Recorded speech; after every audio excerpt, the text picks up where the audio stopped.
नमस्कार मित्रों, आप सभी का स्वागत है आपके अपने चैनल फर्स्ट टाइम स्टोरी में। दोस्तों, आज की कहानी में हम लोग देखने वाले हैं, एक गुरु ने बताया कि ये 4 काम कभी भी अपने आप माता पिता के कहने पर भी मत करना, वरना ज़िंदगी भर गरीब रह जाओगे। दोस्तों, आखिर वो 4 कौन ऐसे काम हैं जिसे हम अपने माता पिता के कहने पर भी करते हैं तो ज़िंदगी भर गरीब बनकर रह सकते हैं, इसलिए ये 4 काम नहीं करना चाहिए।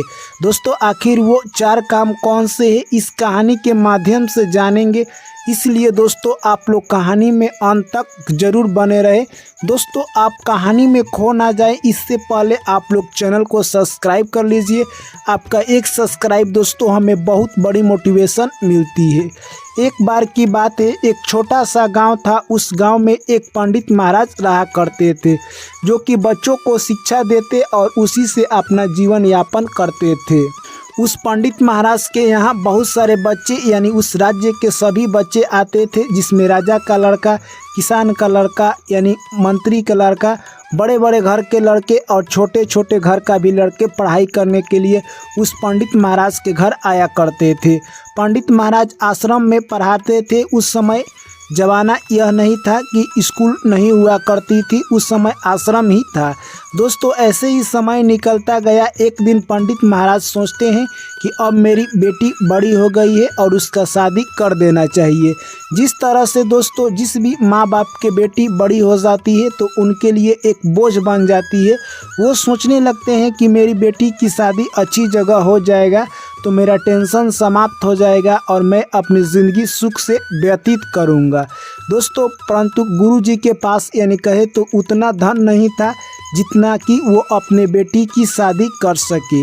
यह बात एक दिन वो अपने छात्रों के बीच रखते हैं। तभी उनमें से एक छात्र कहता है कि हे गुरुजी, मैं इस राज्य का राजकुमार का पुत्र हूँ, मेरे पास बहुत सारा धन दौलत है, मैं आपके लिए सोने के सिक्के की झड़ी लगा दूंगा। उसके बाद एक लड़का उठता है और कहता है कि मेरे पिताजी इस शहर का सेठ है, आप बोलिए तो आपके लिए मैं सोने के सिक्के ला दूंगा। दोस्तों, इस तरह से बहुत सारे लड़के उठते हैं और अपना अपना परिचय देते हैं और गुरुजी को मदद करने का बात कहते हैं। दोस्तों, जिन लड़कों को जितना समर्थ था उतना यानी गुरुजी के सपोर्ट करने की बात कही। तभी गुरुजी कहते हैं कि ऐसा नहीं हो सकता है, आप लोग अगर सपोर्ट करते हैं तो आपके घर वाले जान जाएंगे कि हमारे बच्चे ने अपने गुरु को सपोर्ट किया है, इसलिए मैं चाहता हूं कि ऐसा काम आप लोग ना करें और आप एक दूसरा काम करें। तभी उनमें से कुछ बच्चे बोलते हैं कि हे गुरुजी, आप आज्ञा दीजिए, आप जो कहेंगे वही हम लोग करेंगे। दोस्तों, उसके बाद गुरुजी कहते हैं कि आप लोग मेरे लिए अपने घर से कोई भी अनाज या कहे तो पैसा लेकर नहीं आएंगे, आप लोग मेरे लिए छोटा छोटा चोरी कीजिए। यानी अगर आप लोग चोरी करते हैं तो किसी को पता भी नहीं चलेगा और मेरा काम भी निकल जाएगा। दोस्तों, अगले दिन सुबह होते ही सभी बच्चे अपने घर को चले जाते हैं और चोरी कर कोई पैसा, कोई कुछ वस्तु और ऐसे ही सामान लेकर आते हैं। गुरुजी देखकर यह सब दंग हो जाते हैं और जो भी लड़का यह सब सामान और पैसा लेकर आया था सभी का अलग अलग रखते। इसी तरह से दोस्तों यानी बहुत सारे सामान और पैसे इकट्ठे हो गए। तभी दोस्तों उसमें एक राहुल नाम का लड़का था, वो चोरी नहीं किया करता था। यह सब देखकर गुरुजी चौकन्ने रह जाते हैं और कहते हैं कि क्या तुम चाहते हो कि मेरी पुत्री का शादी ना हो और मेरे ऊपर जो भी टेंशन है वो समाप्त ना हो। तभी दोस्तों वो लड़का कहता है कि हे गुरुजी, मैं ये नहीं चाहता हूँ कतई कि आपकी लड़की की शादी ना हो और आपके ऊपर जो भी टेंशन है वो समाप्त ना हो, परंतु आपने ही तो सिखाया है कि जब भी हम चोरी करते हैं तो कोई देखे या ना देखे परंतु मेरी आत्मा तो देखती है। इसलिए मैं जब चोरी करने के लिए गया था तभी मेरे आत्मा से आवाज़ आया कि ऐसा नहीं करना चाहिए, इसलिए मैंने चोरी नहीं किया और खाली हाथ आपके आश्रम में लौटकर आ गया। दोस्तों, यह सब बात सुनकर गुरुजी कहते हैं कि तुम ही मेरा असली चेला हो, तुमने मेरे सत्य कर्म को सिखाए हुए पर चले हो, इसलिए आज से तुम मेरा असली चेला हो। दोस्तों, यह सब देखकर वहाँ पर जो भी बाकी छात्र थे वो अचंभित रह जाते हैं और कहते हैं कि गुरुजी आखिर इसके साथ ऐसा क्यों कर रहे हैं। तभी गुरुजी आगे कहते हैं कि मैंने आज तक जो भी सिखाया है उस पर तुम ही एक ऐसा छात्र हो जो कि अमल किए हो, तुम जिंदगी में बहुत आगे तक जाओगे।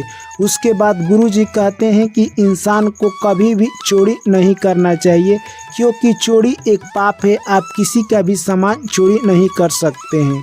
उसके बाद गुरुजी कहते हैं कि आप लोग जिस व्यक्ति का सामान चोरी किए हैं उनका सामान वापस कर आ जाइए। इस तरह से दोस्तों जो भी लड़के थे बहुत सारा सामान चुरा कर लाए थे, वो सभी का सामान रखकर उनके द्वार पर आ जाते हैं। तभी गुरुजी कहते हैं कि मैंने आप लोगों को बहुत शिक्षा दी है, परंतु मैं आप लोगों को आज 3 ऐसी बातें बता रहा हूँ जिसे आप जीवन में अपना लेते हैं तो कभी भी गरीब नहीं रहेंगे और आपका जीवन सुख में बीतेगा।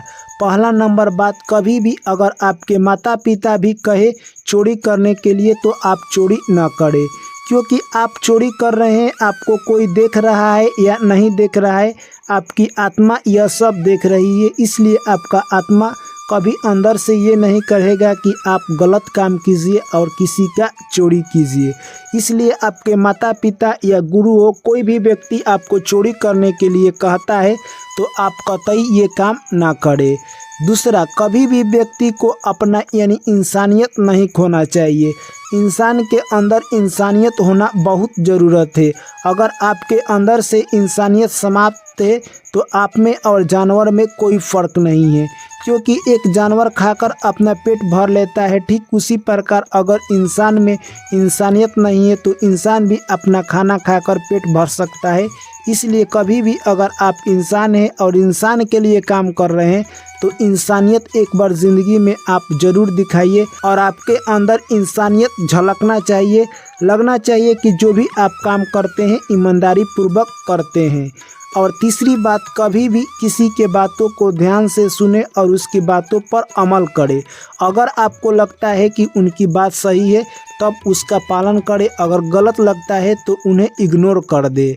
जो भी व्यक्ति इन 3 बातों को अगर पालन करता है तो उसके ज़िंदगी में सुख समृद्धि और शांति बनी रहती है।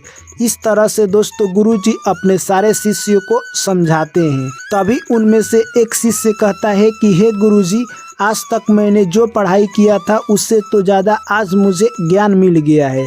तभी गुरुजी कहते हैं कि इंसान को कभी भी अपना सत्य कर्म नहीं छोड़ना चाहिए, क्योंकि अगर आप सत्य कर्म पर चल रहे हैं तो आपके आने वाले हर दिन आपके लिए एक चैलेंज होगा। परंतु आप ऐसे ही काम करते रहिए और आगे बढ़ते रहिए। एक ऐसा मोड़ आएगा जहां से आपके ज़िंदगी के सारे चैलेंज समाप्त हो जाएंगे और आप ज़िंदगी के उस ऊंचाई पर पहुंच जाएंगे जहां आप जाना चाहते हैं। इस तरह से दोस्तों गुरुजी को सभी छात्र प्रणाम करते हैं और पुनः शिक्षा ग्रहण करने के लिए आश्रम में चल देते हैं।